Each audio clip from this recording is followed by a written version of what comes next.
అమ్మ ఆవకాయ అనడం కన్నా ఏసీలో అమ్మ ఆవకాయ అనడం మేలు. ఎందుకంటే మేము ఏసీ కింద ఆవకాయ చేసాం.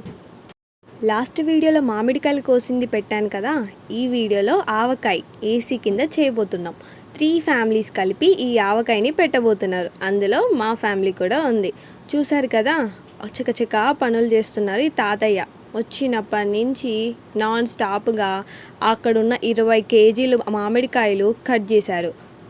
దాని తర్వాత మాకు తెలిసినట్టుగా ఉంటే ఇక్కడ ఈ తాతయ్య చకచకా కొలతలు చెప్పేసి చకచకా పనులు కానిచ్చేశారనమాట. నేనేమో ఎంచక్కా వీడియో క్లిప్స్ అన్నీ ఫోటోలు అవి ఇవి తీసుకుంటూ సరిపోయా. అలా కలుపుతుంటే ఆగుతామా, వెళ్ళి నాకు ఒక ముక్క పెట్టు నోట్లో అనగానే మా అమ్మ పెట్టింది. అబ్బా, టేస్ట్ చేసా, మామూలుగా లేదు. నా ఎక్స్ప్రెషన్ కూడా రికార్డ్ చేసా, చూసండి.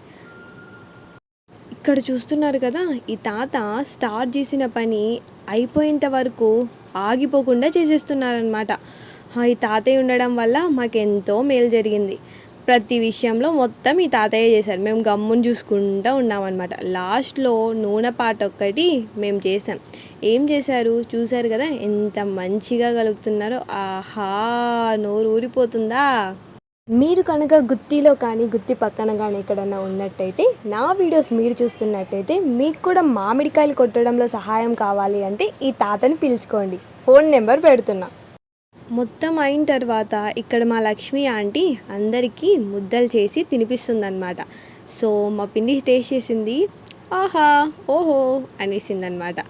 ఇక్కడ నెక్స్ట్ మేము మధ్యాహ్నం కోసం మామిడికాయ పులిహోర చేసుకుంటున్నాం. చిన్న వీడియో క్లిప్స్ అవన్నీ కూడా కలిపి మీకు చూపించబోతున్నా.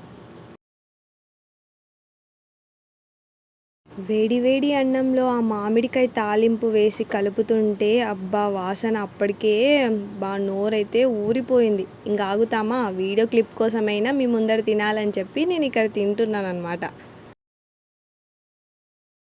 ఫైనల్గా పనులన్నీ పూర్తి చేసేసుకొని అందరం ప్రశాంతంగా కింద కూర్చొని తినడం మొదలుపెట్టాం. ఇక్కడ చూసినట్టయితే ఫస్ట్ ఆవకాయతో ముద్ద స్టార్ట్ చేసి లాస్ట్ పాన్తో ఎండ్ చేసాం. ఇది మా అమ్మ ఆవకాయ కాదు ఏసీలో అమ్మ ఆవకాయ పెట్టడం అన్నమాట.